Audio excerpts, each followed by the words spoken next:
A few years ago, I was living alone in a small apartment downtown. I worked late hours, so I often walked home in the dark. It was usually quiet, just the hum of distant traffic and the occasional passerby.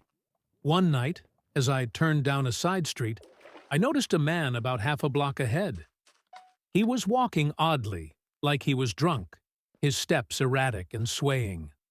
Something about him made me uneasy, but I told myself to relax.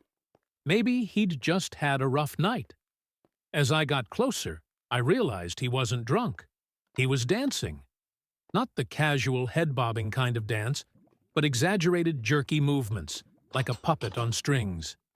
He twirled, stumbled, and then he stopped. I froze. He had turned to face me. His face was lit by a nearby streetlight, and I'll never forget it. He was grinning. His smile was impossibly wide, his teeth unnaturally white. He didn't say anything. He just stared at me, that eerie grin plastered across his face. I didn't want to walk past him, so I crossed the street, quickening my pace. When I glanced back, he was still there, standing perfectly still. Relief washed over me as I reached the next intersection. But when I turned down another street, my heart dropped. He was there, ahead of me, smiling. I couldn't figure out how he'd gotten there so fast. It was impossible. I turned around, planning to retrace my steps, but as I did, I saw him again, at the end of the street I'd just come from. He was everywhere. Panic set in. I broke into a run, zigzagging through streets, hoping to lose him.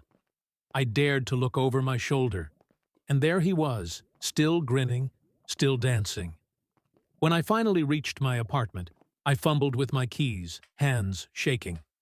I slammed the door shut, locking every bolt.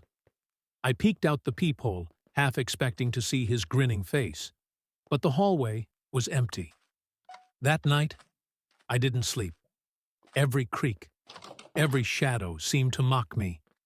For weeks after, I couldn't shake the feeling that he was watching, waiting. Sometimes, I still dream about him.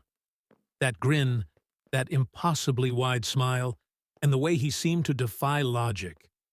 And sometimes, when I'm walking home late at night, I swear I hear faint laughter, just out of sight.